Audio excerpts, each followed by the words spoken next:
Australia के शहर Sydney में हुआ एक ऐसा आतंकी हमला जिसके बाद भड़क सकते हैं 5 युद्ध। 5 युद्ध भड़काने वाला हमला कहा जा रहा है सिडनी टेरर अटैक को।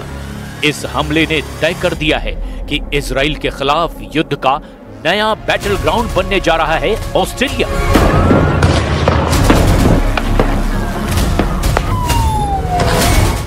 सात अक्टूबर 2023 को इजराइल पर हमास के हमले के बाद अब ठीक 2 साल बाद 14 दिसंबर 2025 को यहूदी लोगों को टारगेट पर लेकर किया गया सबसे बड़ा हमला है। गाजा, लेबनान, यमन और ईरान पर हमले कर चुके नेतन्याहू के सामने अब एक और फ्लैश पॉइंट तैयार हो चुका है जिसका नाम है ऑस्ट्रेलिया।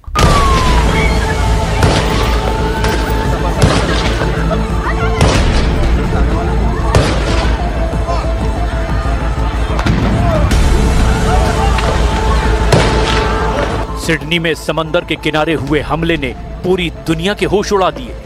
सिडनी में क्या हुआ जरा बहुत गौर से समझिए, क्योंकि 14 दिसंबर को इस हमले के बाद कई मोर्चे बदल सकते हैं, कई मोर्चे खड़े हो सकते हैं और कई मोर्चे शुरू होने से पहले तबाह किए जाएंगे, इसकी भी पूरी गारंटी है। पूर्वी ऑस्ट्रेलिया में सिडनी में हमला होता है। 2 बंदूकधारी सिडनी के बॉन्डी बीच पर हनुक्का त्योहार मना रहे यहूदियों पर फायरिंग शुरू कर देते हैं। इस हमले में 12 लोगों की मौत की खबर शुरुआत में आई। इसमें एक हमलावर भी शामिल है। इस हमले में 29 लोग घायल हुए। पुलिस ने काउंटर अटैक किया जिसमें दोनों हमलावरों को गोली लगी।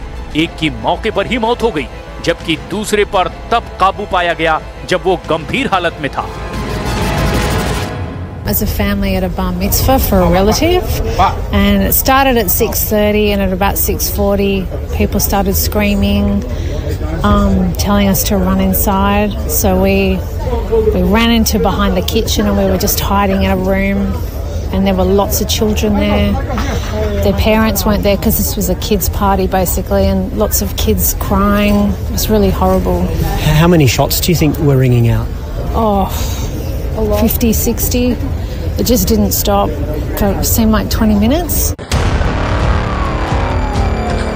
ताबड़तोड़ फायरिंग चल रही थी। दोनों आतंकी लगातार फायरिंग कर रहे थे। हमले के बहुत से वीडियो आए हैं। ये सबसे डराने वाला है जब दोनों हमलावर आतंकी इरादों के साथ गोलियां बरसा रहे थे। इनमें से एक तब गोली लगने से घायल हो चुका था, जबकि दूसरा छुप छुप कर गोली चला रहा था। उसके पास एक ऑटोमेटिक गन थी। ड्रोन से रिकॉर्ड किया गया ये वीडियो साफ साफ दिखा रहा है कि भीड़ पर गोली चलाते वक्त ये जैसे टारगेट प्रैक्टिस कर रहे थे। इनमें से हमलावर की पहचान नवीद अकरम के तौर पर हुई है। उसका ड्राइविंग लाइसेंस भी मिला है। इसी से उसके बारे में पता चल पाया। Two active shooters who were down here in Bondi. I was just around the corner. I saw people running past, and you know, initially you just think, oh, it's a beautiful day down at the beach. You sort of think that people are just having a good time, and then more people ran past and said, "There's a shooter.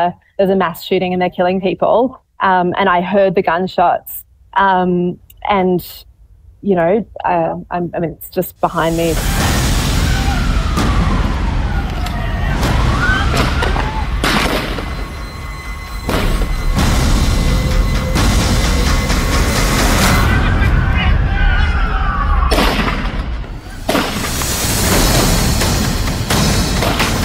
इस हमले ने दुनिया के सबसे सुरक्षित देशों में से एक यानी ऑस्ट्रेलिया को झकझोर कर रख दिया।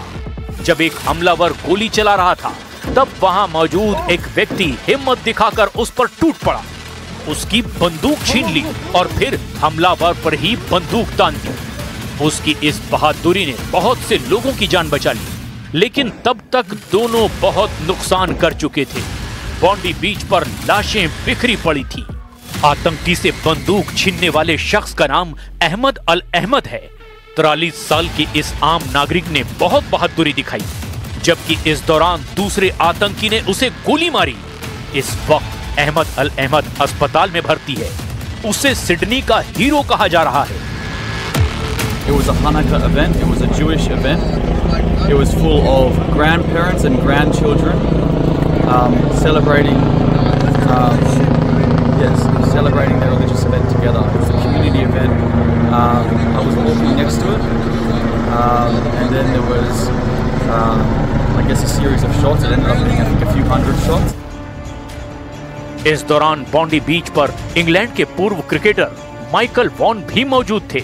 उन्होंने एक रेस्टोरेंट में छुपकर किसी तरह अपनी जान बचाई। माइकल वॉन ने सोशल मीडिया पोस्ट में लिखा कि बॉन्डी में एक रेस्टोरेंट के अंदर बंद रहना बहुत डरावना था। अब मैं सुरक्षित घर पहुंच गया हूं। आतंकियों का सामना करने वाले इमरजेंसी स्टाफ का बहुत बहुत धन्यवाद। इस घटना से प्रभावित सभी लोगों के साथ मेरी संवेदनाएं हैं।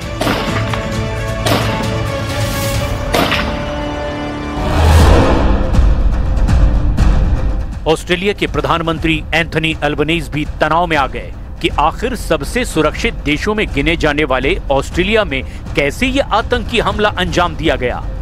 इस वीडियो में देखा जा सकता है कि कैसे दो आतंकियों ने ऑस्ट्रेलिया के सबसे मशहूर समुद्री किनारों में से एक बॉन्डी बीच पर ताबड़तोड़ फायरिंग करके बहुत ही डराने वाले आतंकी हमले को अंजाम दिया। An attack on Jewish Australians is an attack on every Australian. And every Australian tonight will be, like me, devastated on this attack on our way of life. There is no place for this hate, violence and terrorism in our nation.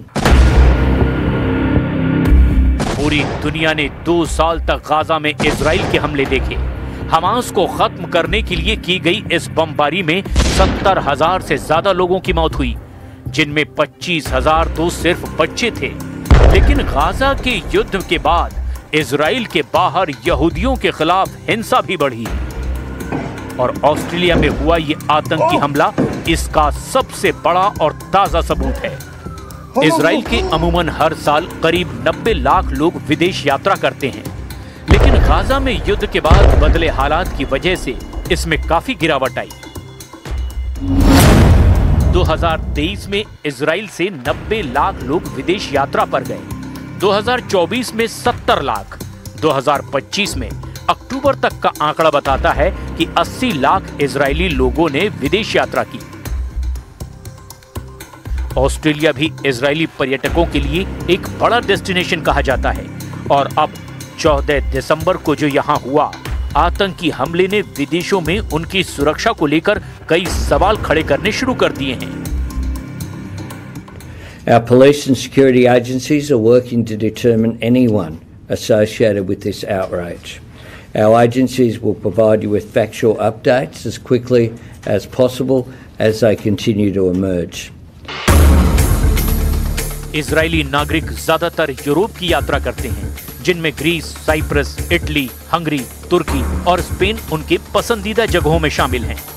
वहीं America भी बड़ी तादाद में Israeli नागरिक जाते हैं। Asia में Israeli tourist सबसे ज्यादा थाईलैंड जाते हैं। 2023 में दुनिया भर में यहूदियों के खिलाफ हिंसा की 85 घटनाएं हुई। 2024 में ये तादाद 106 तक पहुंच गई और अब 2025 में भी तेजी से घटनाएं बढ़ी हैं। ऐसे में ऑस्ट्रेलिया के सिडनी में हुए आतंकी हमले ने अब इजराइल की टेंशन और ज्यादा बढ़ा दी है।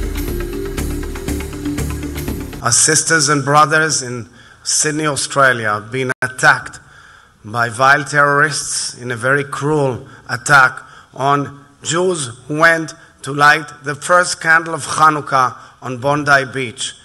Our heart goes out to them. Our heart misses a beat. The entire nation of Israel misses a beat in this very moment as we pray for the recovery of the wounded. We pray for them and we pray for those who've lost their lives. 14 दिसंबर को हुए इस हमले ने बहुत से देशों के लिए खतरे की घंटी बजा दी है।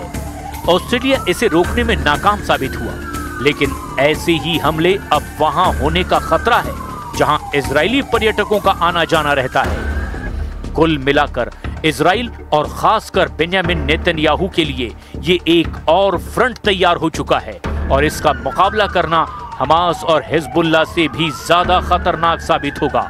इसका ट्रेलर ऑस्ट्रेलिया में दिख चुका है।